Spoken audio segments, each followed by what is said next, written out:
when it streams, you're gonna do this on Twitch? Okay. That's us. That's sweet.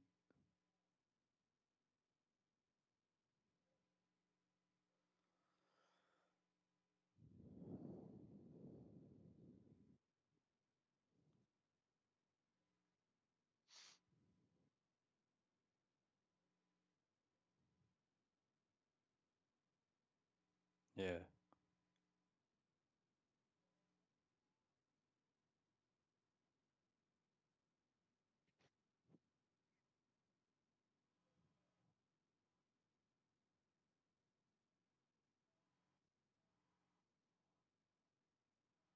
Yeah.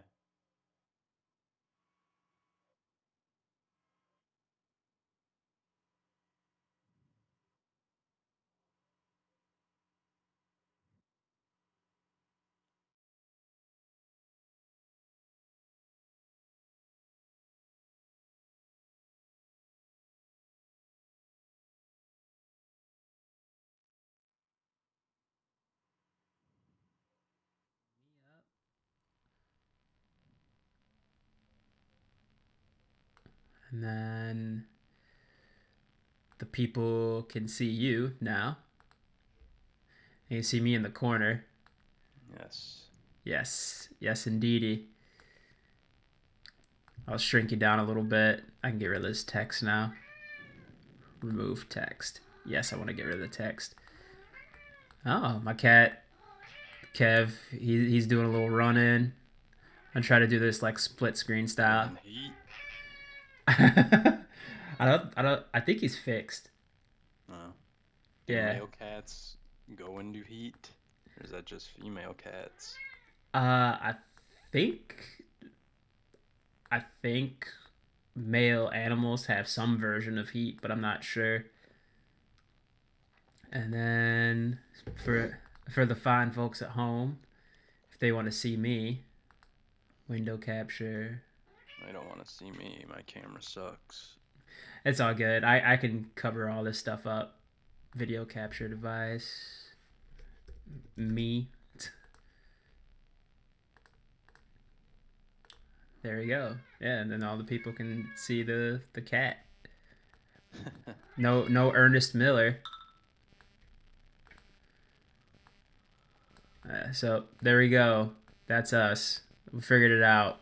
We got some kinks to work through. Obviously, not very not very savvy at this sort of thing yet. So what's on Twitch right now? Is me dicking around with this, trying to make us split screen. Yeah, and then me sitting way too far away from the computer. I need to buy a new computer. Um, we got this Mac refurbished. Paige is just looking for something to have. She got it refurbished, and we got it for $400. This thing is probably about 10 years old. Really? Yeah. Yeah, I've had this laptop for at least shit. Doesn't even have HDMI. Oh, It's old. It's a Toshiba. is a satellite, right? Yeah, yeah. Yeah, because I had a silver satellite and I don't think it had a HDMI. But then when me and Paige were working together, the company was like trying to get rid of a bunch of shit, and they just Yeah. like, hey, we've got some old computers. We're not using them. If anybody wants them, if they work, take them. And the one that I have actually in our spare room now, Paige was gonna take, and I was all like bummed out because I really wanted a new computer because my Toshiba had just died. And so she felt bad, and she ended up giving me the computer, which is funny because we ended up dating, and I never use the thing now. We bought a new computer, so yeah. Yeah, I don't know if I could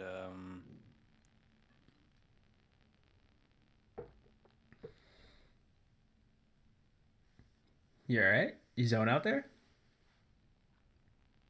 are you there? Yeah, I can hear you. Oh, What happened? what? I don't know. What happened? Nothing. I was waiting for you to talk. Oh, I don't know if I could use an Apple computer. Oh, it's I been. just don't like how it's laid out and the controls and all that. Yeah, it's very weird. It's very weird. I used them in college. They had computers just like this, iMacs, and we used them for editing in the editing suites at Wayne State. And it took a long time to get used to it. I mean, it took probably 3 years of using them to get used to it, and then I never used one again until now. Really, I mean, I've had friends and coworkers I've tried to help with computer problems or figure something out at work, but they had a Mac and I can't figure it out because like I don't know all the hotkeys and button commands and shit. Mm. It gets very frustrating because I've had PCs my entire life, so just the layout confuses me sometimes, but I'm getting used to it. Oh, that's good. I mean, I used it for like recording when I would record people and stuff, like GarageBand and shit. But as far as like browsing the web and all that, it was always a pain in the ass and just everything else. Yeah, it's if you're not used to the interfacing, it can be very Like there's no frustrating. like right click and shit. Yeah, like well, the mouse that we have has that like left and right click, so I just hold it up to the camera. Yeah. So it has that.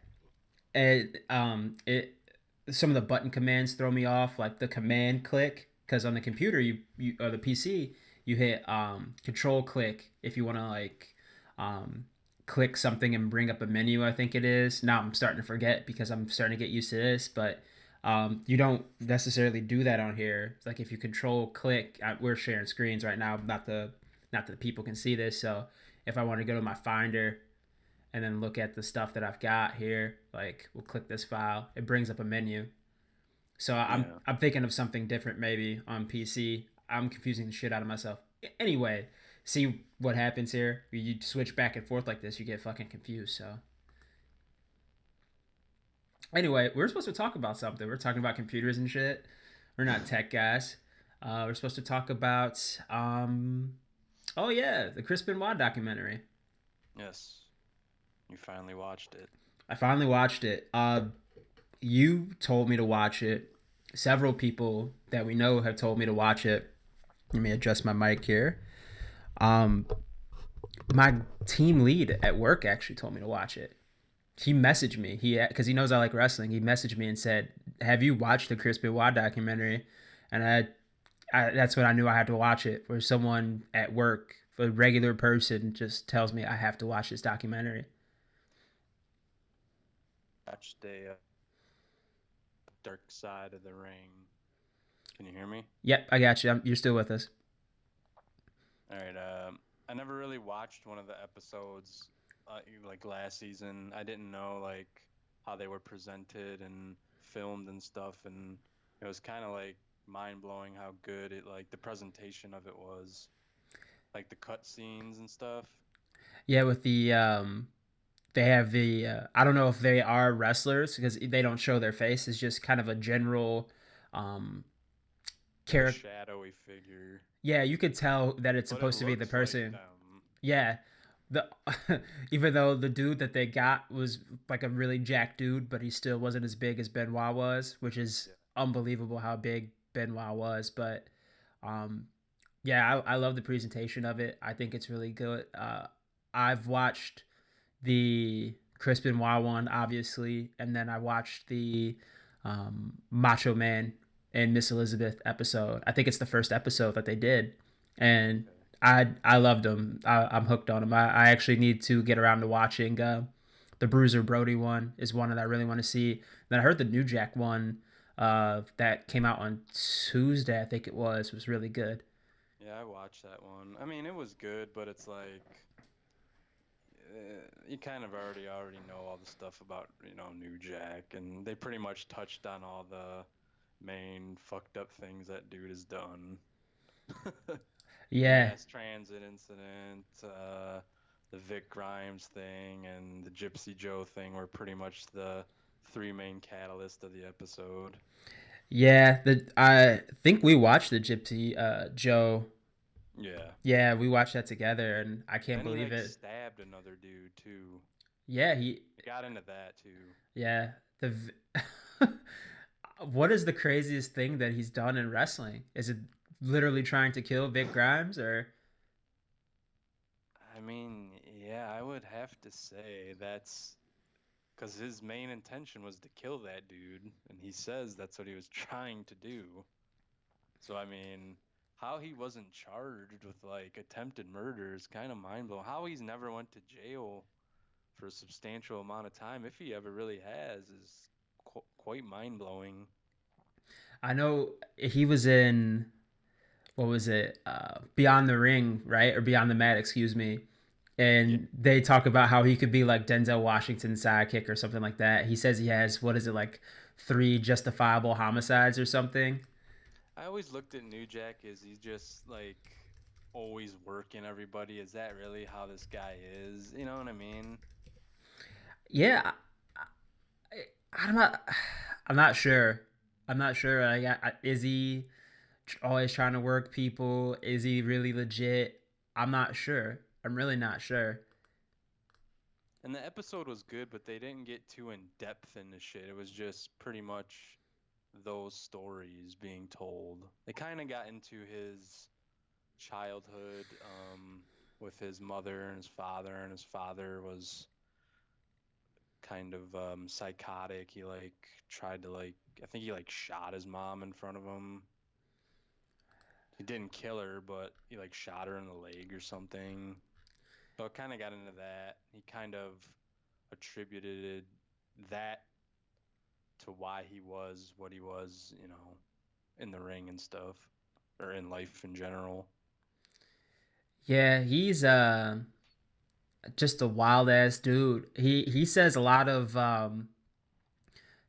wild shit, but he finds a way to be entertaining even though he says a lot of unbelievable shit. Like you tweeted about his the OJ Simpson promo, correct? Yeah, yeah. Yeah, so here we're gonna I'll pull this up real quick. New Jack OJ Simpson. This promo is unbelievable. Oh, okay, I should probably unmute that, huh?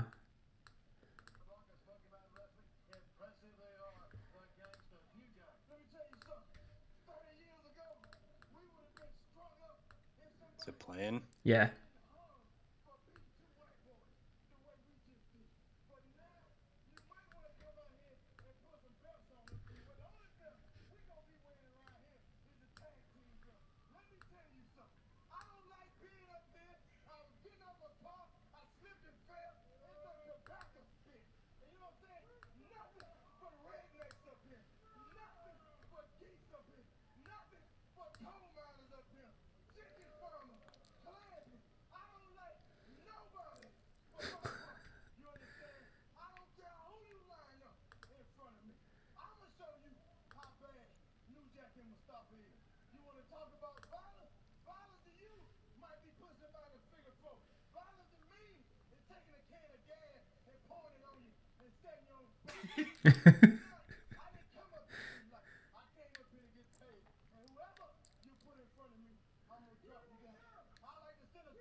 Oh my god.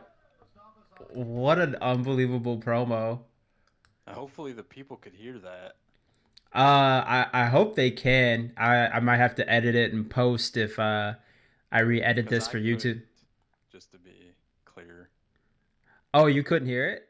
I couldn't hear that. Uh if well, now is another technical issue we gotta figure out. So you can see it on the screen, I right? couldn't hear it. Okay, but you can see it. I could see it, yes. Ah, shit. Okay, we got another thing we gotta figure out Because you've been able to hear stuff if I've screen shared it before, right?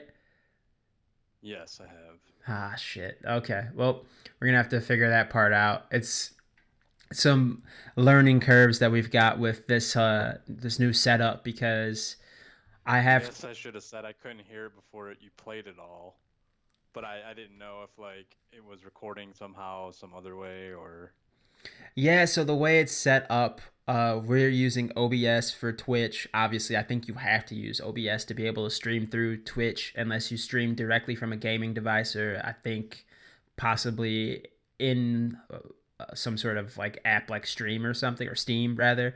I'm not as good or knowledgeable about video games as I used to be, but yeah, I'm trying to figure out all of the quirks with this thing, man. Maybe it's something to do with I'm not sure. I got to figure it out. Like we've talked about before, we might have to enlist the help of some Gen Z kid that plays video games professionally to help us out with all of that. But yeah, it's it's it's fucking hard, man. Being 31 years old and trying to figure out new technology and realizing you're getting old and don't understand shit. yeah. I mean, you're doing very well. Thank you, thank you. Oh, see, it started recording again because I realized I was watching that vulgar promo on the Podbros Network, uh, Podbros Network YouTube. So sorry, John, if you see some New Jack promos get fed to the Podbros account. But we wanted to talk about the Benoit documentary. Obviously, you and I know what happened, but for some Yeah. reason, this documentary still was very, very chilling to me. Oh, absolutely. I mean, the whole story is pretty well known with, wrestling fan. Um, the thing that I took from it that I really didn't know is how much Eddie's death really affected Chris to the point of like that might have been the catalyst that really like fucked him up mentally. I Yeah, mean, that on top of the steroid use and the CTE that was later discovered, his brain was fucked up. But the yeah, Eddie's death was like, I think, really fucked him up. yeah. They mentioned in the documentary that he was so upset by Eddie's death that they had to give him a journal, and the journal is what kind of helped him, keep himself together. You know, Yeah, so he felt like he had a way to talk to Eddie because he was so deeply affected by it. I think Chris's father said, because I think he has the journal, and he had said in the documentary that this diary is the diary of my son going mad. Yeah, you can see it in certain parts of the documentary. Um, he said like he was going to join Eddie soon. Yeah, very weird, man. Yeah, it's very chilling stuff. Like, yeah, you can see it. I think Because they kind of got into I didn't know Eddie was like a super religious dude, I did know that. I did know and that. I don't want to say he was pushing God on Chris, but they mentioned that he, gave him a Bible and said, "Hey, you should read this." Not saying Eddie like brainwashed him or something, but yeah, for Chris to write, I'll see you soon." It's just I don't know. It was very chilling. Yeah, it was very disturbing because you clearly know that this guy, because so many people have said, I mean, obviously a guy like New Jack will, he says he never will forgive Benoit for what he did, and that it wasn't forgivable in any way. I believe he said that if I can find it, he commented in an interview with the Iron Sheik and the Honky Tonk Man. This is from New Jack's Wikipedia page, that nothing can excuse what Benoit had done, and all people in WWE and elsewhere who were making excuses for him were hypocrites. Yeah, So New Jack said that. yeah, New Jack, a guy who straight up tried to kill a guy in a wrestling match. So Yeah. I I don't know, but yeah, you there's so many factors into him slipping into madness. It was drugs for sure. Drugs were a big factor. Yeah. Steroids were a big factor, and then of course the biggest factor probably of them all, besides Eddie Guerrero's death, was the brain injuries. Benoit was a guy who prided himself on making it look real, and it was to his own detriment. Yeah, I was, after I got done watching it and days after, I thought about it more. Like, I really wish Chris would have just stepped away after Eddie died. Someone should have, even if he wasn't gonna make that decision on his own, which he probably, well, of course he didn't, because all he knew was wrestling. So maybe in his head, that was his way of coping with it, was to just get in the ring and wrestle. But at the same time, getting into the ring and wrestling probably made him think about Eddie all the time. Yeah, Um, Vince or someone should have just came up to him and said, you got to step away for a little bit and just not necessarily get your head straight because, he's grieving. He just lost his best friend. But I think Chris really should have stepped away from wrestling after that. Maybe this tragedy of him killing his wife and son, maybe it doesn't happen if he steps away after Eddie dies. he actually took. Well, actually, Chris did take a sabbatical in Oh, 2006. Um, he was attacked by Mark Henry after I think he beat him in the match where 3 6 Mafia did Mark Henry's theme song. yeah. He got attacked after the match and he was gone for 5 months. He came back at No Mercy. Oh, I mean, I didn't. I mean, I'm sure I didn't know that, but I'm talking about go away for Yeah, years, maybe. Just get away from it. Cause cause what year did Eddie die? 2005. Chris died So less than 2 years later. Yeah, okay. So Chris had been wrestling for how long? What Benoit made his debut in 1985, I think. we're Let's talking, he'd been wrestling already for 20 fucking years. Yeah, let's see. It says before he died, he was wrestling for 22 years. So he made his debut November 22nd, 1985. Yeah, that's crazy. Yeah. He died when he was 40. So he had just turned 40 the month before.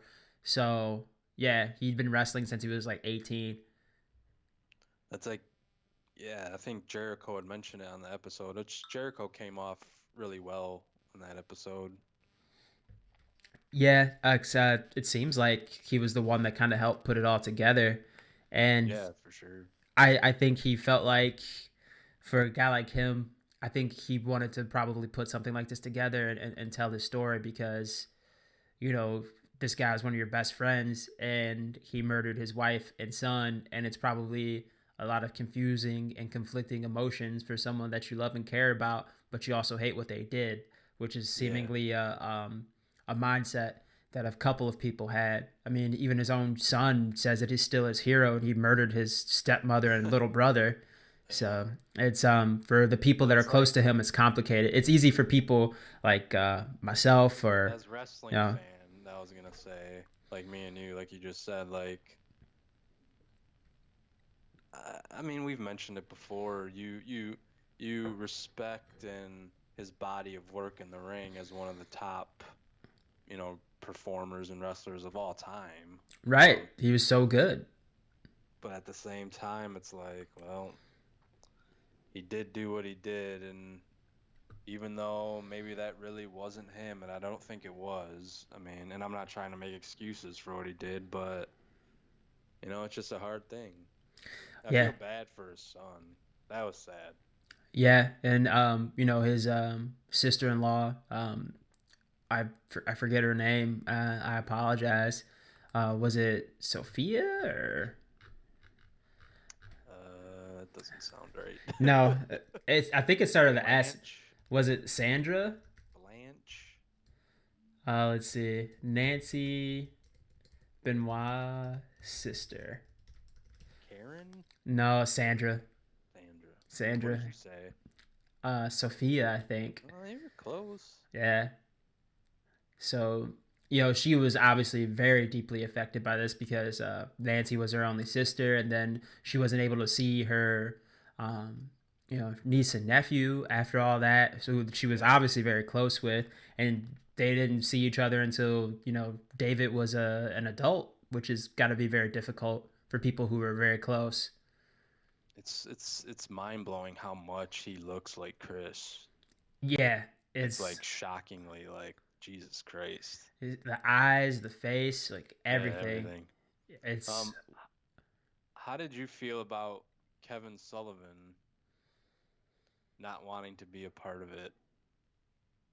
I mean, I could understand why he wouldn't want to be a part of that. That's Well, probably. Jim Cornette recently just announced that he's gonna be on Jim's podcast to talk about it next week. Oh, really?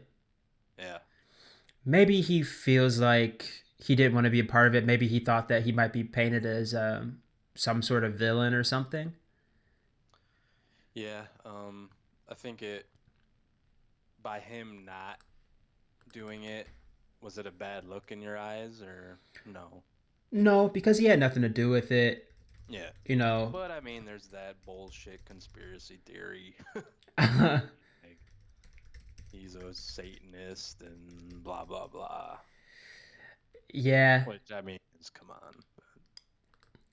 it's just I think it's one of those things because I don't know. Maybe he feels some sort of guilt about it. You know, he He booked himself into a shoot, which is crazy. That was another thing I didn't know.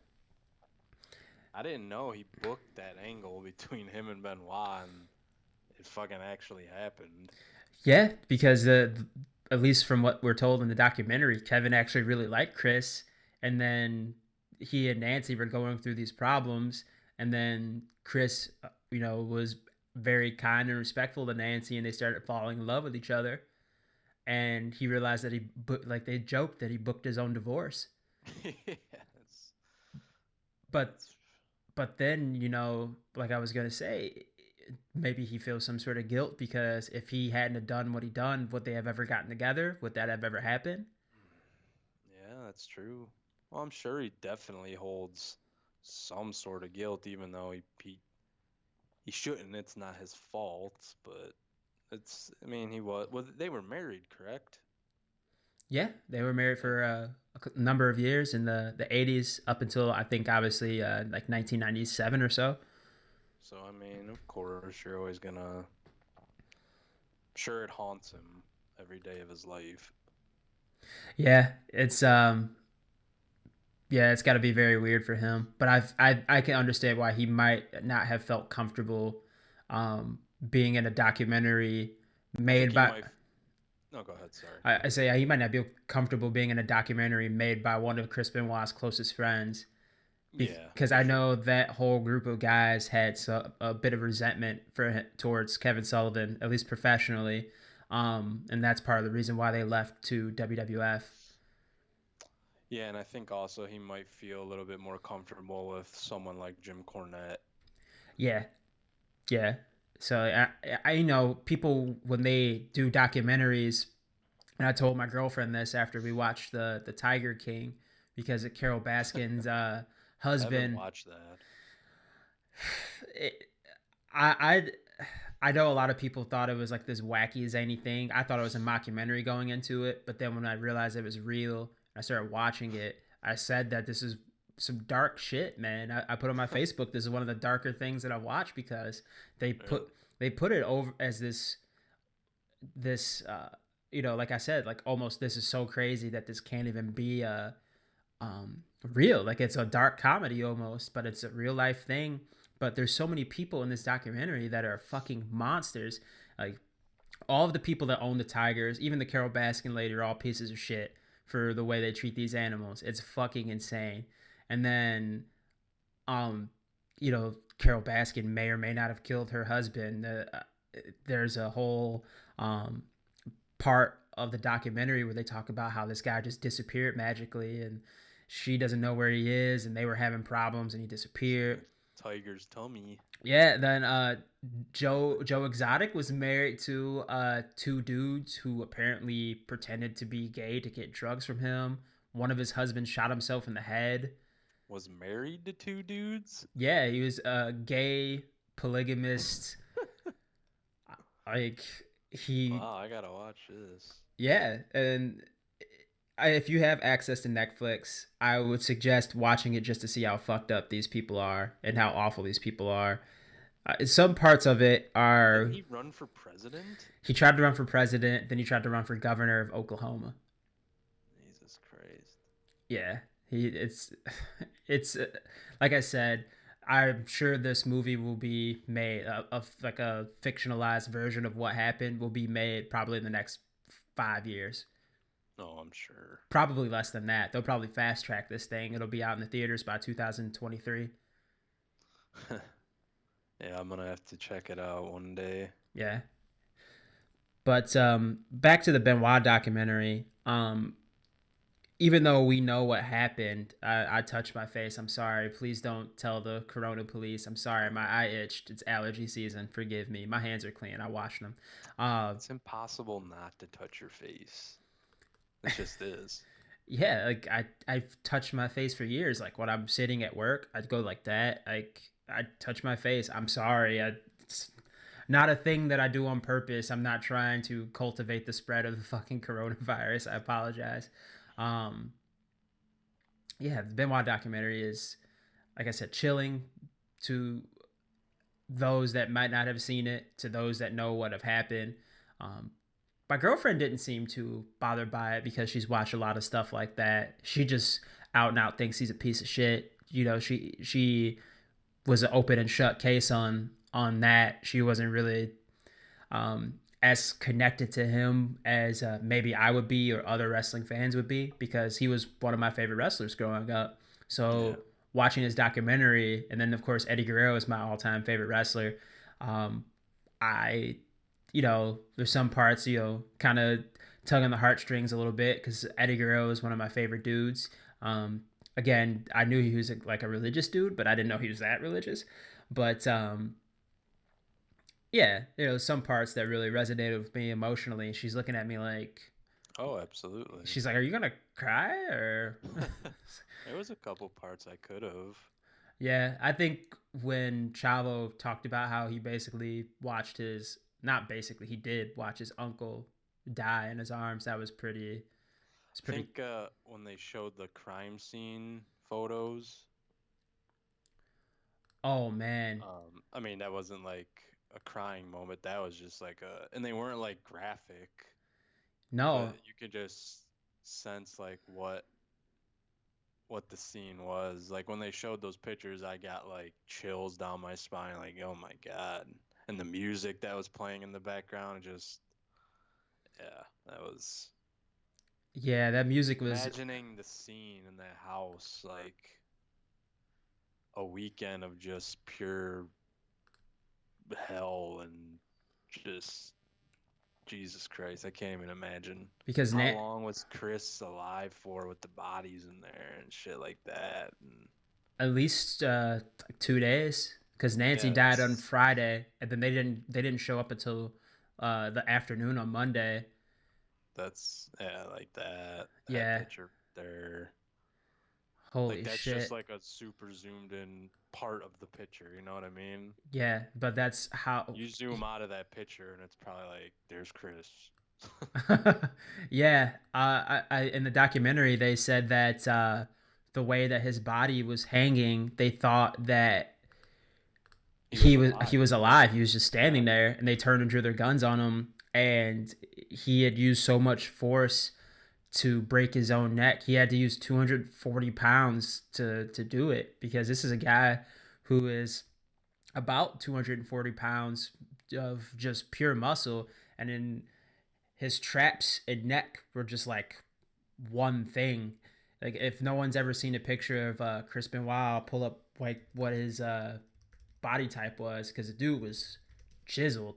Uh, you know, it feels weird to compliment a murderer's physique. Yeah. It feels very odd to compliment a murderer's physique. And now I'm laughing at the fact that I was complimented a murderer's physique. This is all very strange for me. But let's open this up in a new tab here. So, yeah, look at this guy. He was jacked. And there's no way he was all natural. So add up that plus the cocktail of alcohol and pain pills or whatever he was taking. MVP Yeah. said that he liked to take ecstasy. Yeah, I'd Uh, heard that. yeah, like he was a big partier, which you wouldn't think because he's always touted as this or touted as this quiet guy. He never really talked. He would slip in and out of conversations and no one would even notice him. It's crazy to think that this guy was popping X pills. That and, I think Jericho said in the episode, if you lined up 100 wrestlers in a room, he would have been the last guy I thought would ever do anything like this. Yeah, yeah. I mean, of course, after he died in different shoot interviews, there's people that said that he was a little not normal, for lack of a better term. There's a Paul London and Brian Kendrick shoot interview where they talk about Chris Benoit and Bob Holly at a Bob Evans, and Benoit like gets egg whites, he gets a steak, and then Brian Kendrick wants to get pancakes and syrup and all this stuff. And he's no, he's gonna have what I'm having, and like, he just seemed like a dude that was, not all there. Yeah, yeah. Yeah, they said in the shoot interview that when either London or Kendrick were hitting on a waitress at a restaurant after a show, they said Benoit said, "Yeah, you're gonna hit on her and take her back to your room, and then we're all gonna hide in the closet and watch and jerk off or something like that. Something really dark and really bizarre." Uh, maybe I can find it on YouTube. It's a really weird thing for someone to say. Let's see, Paul London, Brian Kendrick. Let's see if I can find it. It might have got taken down. Yeah, you used to be able to find this thing for free. Sorry, High Spots video. Used to be able to find that whole interview for free because in Yeah. in college I watched it for free. I watched it in my mom's living room. So yeah, Yeah, but I mean, all in all, it was a good documentary. yeah. I thought it was very good. I thought it was well done. Well put together, yeah. I like the style of how they filmed it. I like the music that really sets the tone. I'm really happy that they did this documentary series, and I also like the reenactments that they do with the different wrestlers or people Yeah. pretending to be the wrestlers. I think it helps kind of set a picture in your mind of stories that you may have heard of, Hmm. or you know things that you might not know. It helps kind of picture how it all played out. Like in my head, I had a completely different vision of how Bruiser Brody got killed. But I'm sure after I finally watch this episode, it'll be much, much different than what I pictured. It might be more of like a quick prison shanking. I'm thinking they like execution style stab this guy. So I'm interested to see how it play I out. actually did watch that one now that I remember it. Yeah, I ain't gonna spoil it for you, but it's good. It does really uh, delve deep into the actual murder and how it went down. Because they get like Dutch Mantel was there and he's interviewed and Tony Atlas. So it's pretty interesting. yeah. Savio Vega was there. A very young Savio Vega was there when that all played out. I don't think he's in the episode. If you can look up on YouTube, I think he might have an interview with Jim Cornette about it. Oh, really? Yeah, let's see here. It's fucked up that WWE inducted Carlos Colon. And then they inducted Brody, didn't they? Did they? I don't think so. They haven't Or if they inducted did, I don't remember. Brody WWE Hall of Fame. I swear he's in there. Oh yeah, he is. Yeah, he was in the Legacy wing. Was he in the same year as Carlos? Cologne.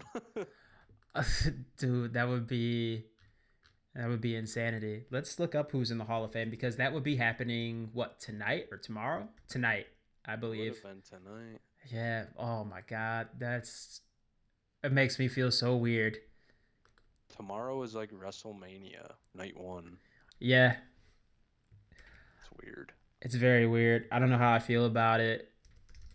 Uh, Yeah, he was inducted in 2016, and then Carlos Colon was inducted in 2014. So they just uh, missed each other. Could you fucking imagine if they put Bruiser in the Legacy Wing and then they put Carlos in the regular Hall of Fame? yeah, I mean the fact that Carlos is in there is kind of just because this dude might have had a hand in killing Bruiser Brody. Yeah, but WWE employed his sons and his nephew, and Yeah. I think they still kind of use his promotion as like a kind of like a feeder league, or they send guys down there to do a couple of dates. So they've got a close relationship with him. I wonder what they're doing with this year's Hall of Fame.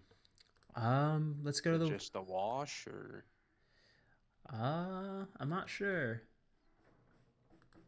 did Liger officially get announced? Oh yeah. Yeah, but I don't know how they're gonna do it. Why are they inducting the NWO as a group? There's your cat. There's Kevin. Kevin It's a is pretty doing. stacked lineup. Yeah, the Bella twins, I mean, yeah. Sucks it's Bulldog. not happening. Imagine seeing Liger there right now. Yeah, that would be awesome. Batista, JBL, Bulldog, Liger. That's a hell of a class. Yeah. And then the NWO and the Bella twins, so Hogan could get into the Hall of Fame. Twice. Yeah, Waltman, Hall, Nash get in there twice. So they can induct them as Razor Ramon, as X Pac, and Diesel. Oh wait, no. Nash in 2015 got inducted as Kevin Nash. Yeah. So Scott and his razor. I wonder how he got around that. I don't know. Well, WrestleMania is tomorrow. Let's do a quick rundown of night one, I guess, real quick. I said, The card's not out. what? They haven't announced it. But it's already taped. Oh, well, don't spoil nothing. There's no spoilers out yet anyway. Oh, it doesn't say what's night Yeah, one, night. the nights, that's what I meant. Like, there's no night one, night two set matchup listing. How Yeah, many matches is there? 16. So I gotta imagine there's gonna be eight and eight over 2 3 hour cards.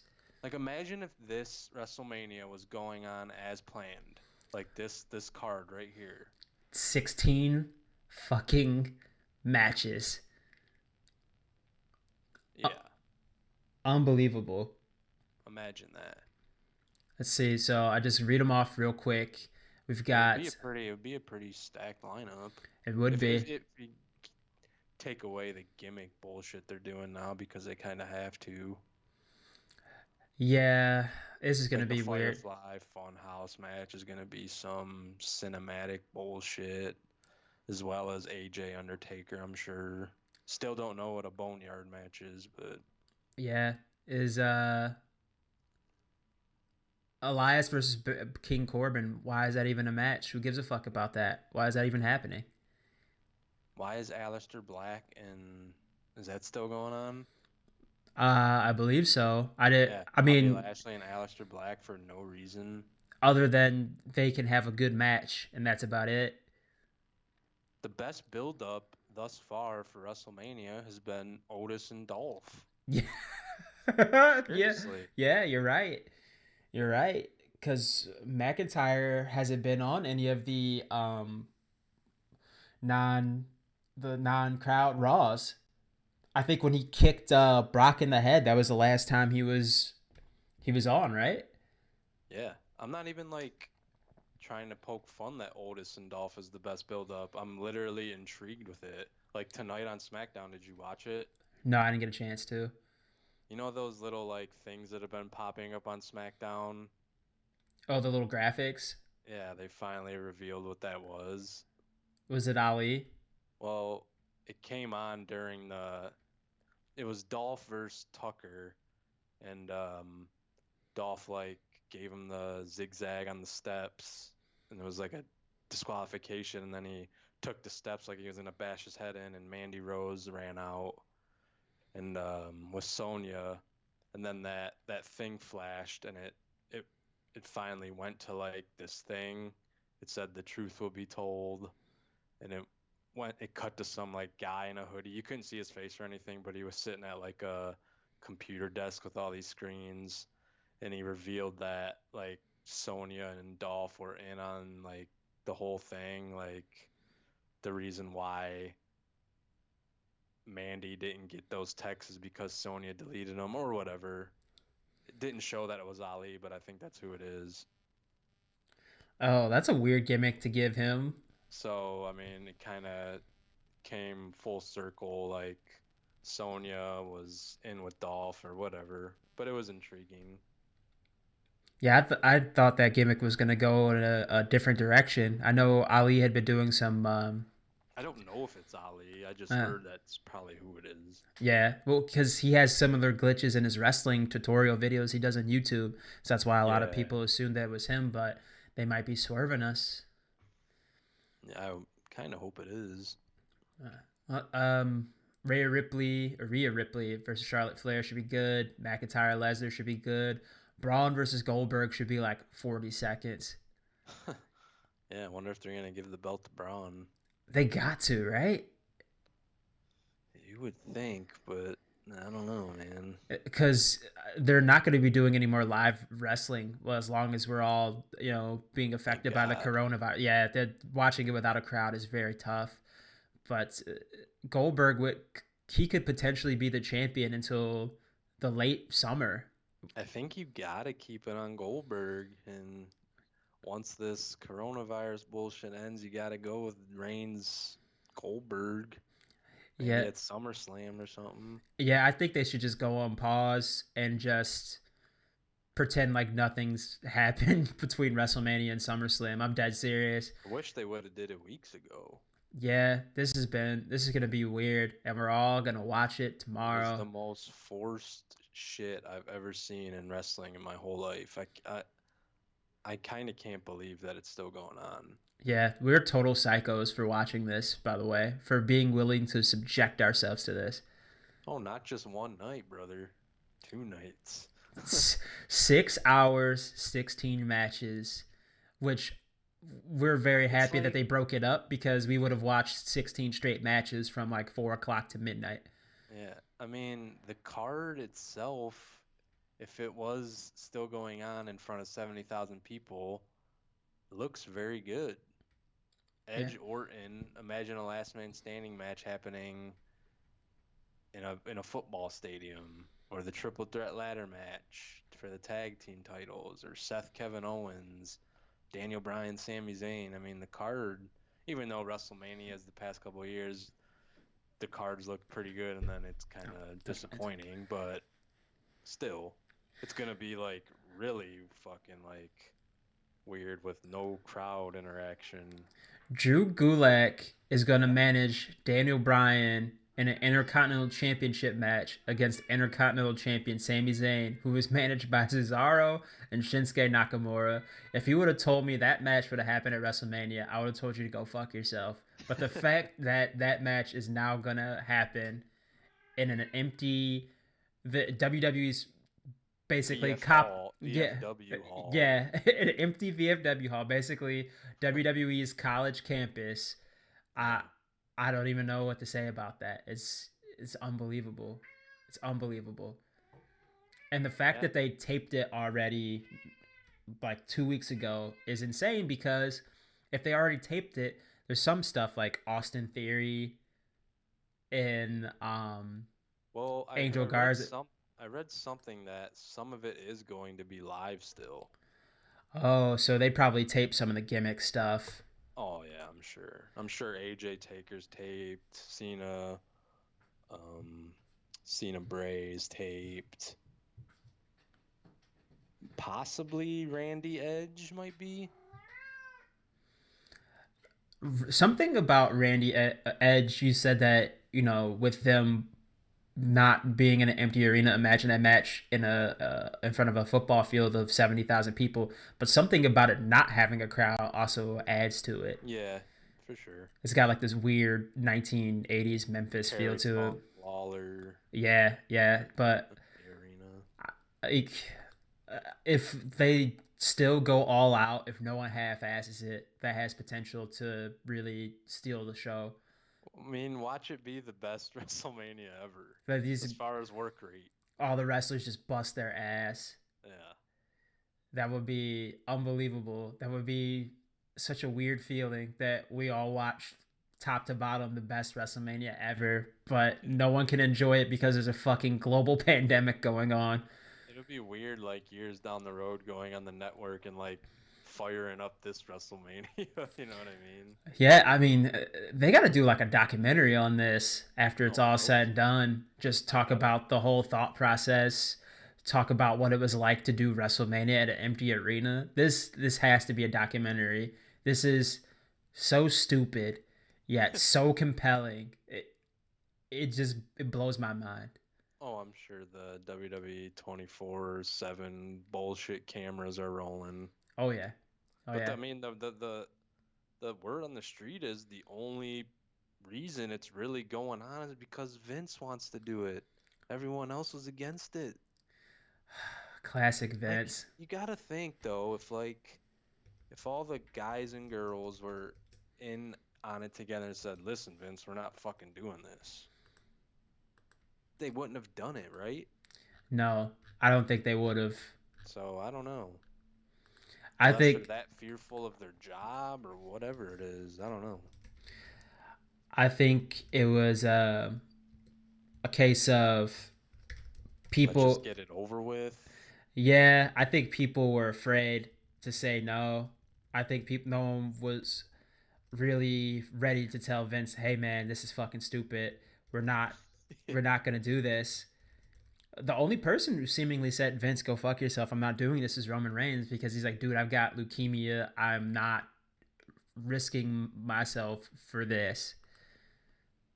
Yeah, I mean, definitely. And then it seems like other people may have been injured or exposed. Like Dana Brooke had to pull out of the elimination match. Rey Mysterio, he's got some health issues going on. I think he Yeah. might he might have coronavirus. I'm not sure. Um, yeah, it's just an all around bad time for WWE right now. Yeah, I mean, we'll see how it goes. Apparently, the Raw after Mania will be the last, I guess, live show for a while. Yeah, yeah. Um, we'll see how it goes. Which even that is like the Raw after Mania is always a big deal. Yeah, there's not going to be any beach balls or weird soccer chants. It's just going to be people standing in an empty arena. Hey, thanks for coming out. We'll see you next season. Yeah. But I'll tell you what, I'm ready for a break from this shit. Yeah, I have never taken a break from watching wrestling my entire life, and I'm actually kind of ready to take a break from trying to keep up with wrestling. Yeah. Yeah, so This year's just fucked. yeah, Honestly, I could see, I don't know, man, how long this shit's gonna last, but I do not see the NBA season finishing. Uh, nope, they're probably just gonna say fuck it. Same with hockey. yeah, And I don't think we get any sort of playoffs. There's no point at this point. They canceled Wimbledon already, which takes place in like July, I think. yep. The Olympics got pushed back to Uh, next year. Next year. Baseball should be starting now. Football's, I guess, kind of just around the corner as far as OTAs and all that shit. So I don't know. Yeah, it's Might be without wrestling for a while. yeah, yeah, but it's for the best. Uh, you got like a dickhead like Dana White in the UFC still trying to put on UFC 249. Like this guy's probably gonna have these people fighting in a cage on a goddamn oil freighter in the fucking Caspian Sea. Yeah, I wouldn't put it past them. He kept saying like this fight's gonna happen, this fight's gonna happen, to the point where he was trying to fill one of the fight cards with regional fighters that were gonna get paid like 5,000 to show up and 5,000 on top of that if they win. These people are gonna risk their lives and their families for this fucking virus and then get clobbered in the head and get CTE for 10 grand. Yeah. Fucking stupid. All right, man. Well, thanks for joining me. This is kind of an impromptu podcast. We didn't think we were going to record this long. We were trying to do a short one, but I'm glad that we did it. I'm glad that we got something in the can, brother. Yes, absolutely. And then It's always good. for everyone out there listening, be safe out there. Um, hopefully, we'll get through this pandemic, everything that's happening in the world, as soon as we possibly can. And instead of tucking your chin, remember to wash your hands. Yeah, we're gonna be all right. We gonna be all right. I gotta go to fucking work tomorrow. Ew. Yeah, Gross. that's gross. I'll wash my hands. Good boy.